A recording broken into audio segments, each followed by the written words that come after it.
Welcome to another Water Drop podcast. We're glad to have you here today. And my name is Aubrey Spear. I'm the Director of Water Utilities. I've been here for 15 years with the City of Lubbock. And we want to discuss a few things today that we think are important, not just to us, but to you as well. And it has to do with freezing weather and water. And as you can imagine, most of us here have in the city, when it's really cold out and it's freezing particularly during the winter months, we may be driving down the road and we find that there's ice. And we look and see a yard that looks like an ice menagerie where there's ice all over in the sidewalk and as well as on the street and on the yard.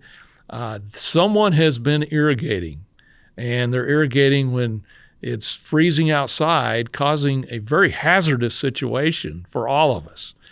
And today we want to talk about how we can keep ourselves safe during this freezing weather by how we handle our irrigation systems. And with me here today, I have Brad Sargent. Brad, how are you? I'm good. How are you? Brad is a water quality inspector. Tell us a little bit about yourself.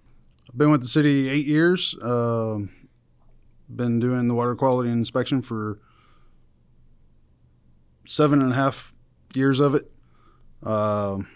Before that, worked out in the field, doing irrigation, working at Lowe's, working for plumbing companies.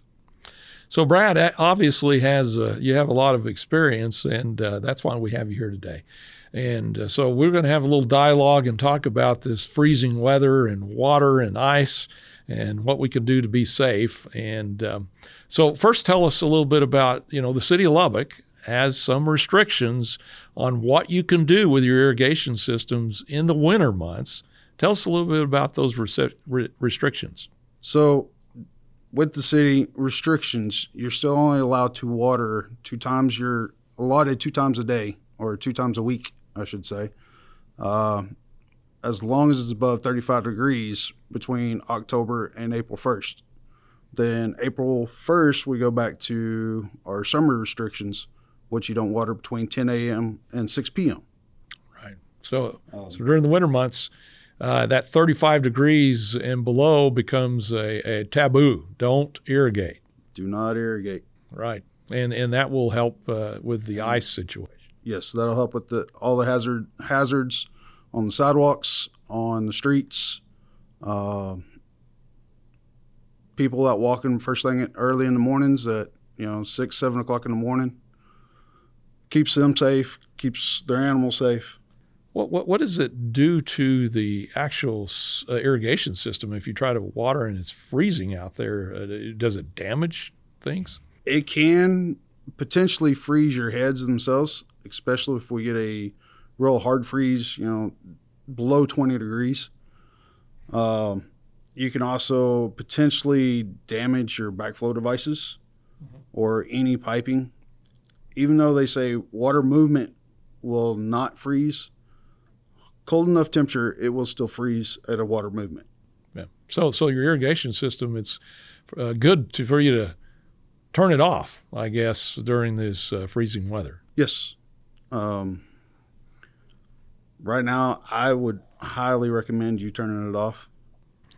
Well, even above recommendations, how does the water department kind of watch over and respond to the irrigation violations, particularly these safety violations that could cause accidents in the street? So right now, as far as the water department, we do have 2 guys that's going out early in the morning, starting at 6, and we are combing the city streets for ice and stuff like that. But you can also call in or get online and go to the irrigation stuff and notate it there of any violations that's going on. And one of our water quality inspectors or codes will go out and investigate what's going on, whether it's a mainline leak, if it's a backflow leak, or if somebody actually did irrigate. And it's not just if someone calls in or sends in a message to us saying they've seen it, but we also have inspectors that they're going out and canvassing the city and looking for these type of violations to try to maintain the safety. Yes, sir. We're actually doing it 6 days a week currently. So if someone is has watered and it's frozen up, and what will one of our inspectors do if they see or know about it? What's the process? So our process right now is, of course, we'll take photographs. We'll also put a courtesy notice on the door that explains what the violation was, whether it's water and below freezing, incorrect days, stuff like that. Of course, no watering on Sundays. So we'll start with that.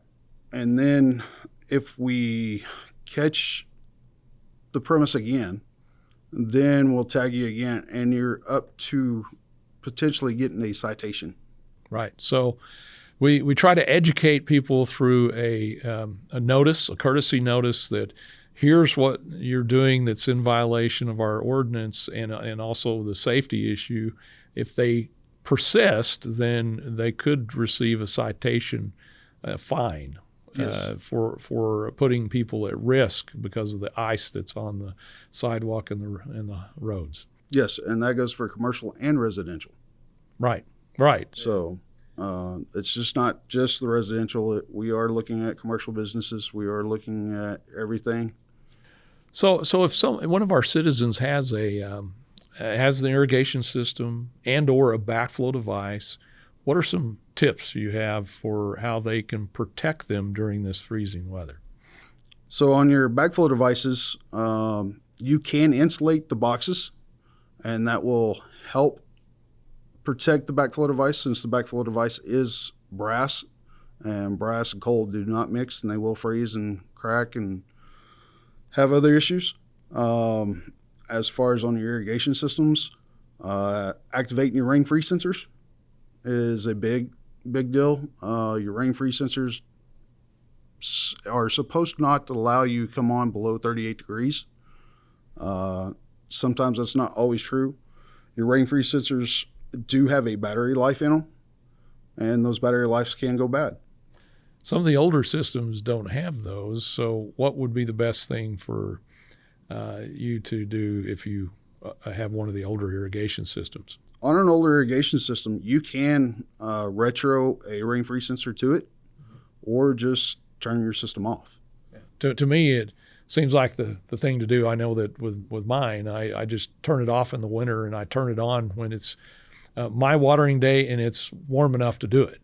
Yes. That way I can control how much water, because you don't need near as much water in the winter to keep your grass and shrub healthy as you do in the summer. Right. Your Bermuda grass on average is about 1 inch per week. Fescue, 1 inch to 1.25 inches per week. Where the summer you're looking at 1 inch and 3/4 for either or during the summers to maintain a healthy grass green, I would say, and not causing fungus or anything else. So do you have any other tips as far as just in the house itself when it comes to water and freezing weather, where people can keep themselves with water flowing without any burst pipes? So as of the practice now, on an older house, they will use PEX piping and go up through the attic and reroute your water system. Make sure your piping in the attic is well insulated. Keep it at a steady drip. If you have that instance, if you have a pier and beam house where you have a crawl space between the earth and the bottom of the house, make sure that's insulated.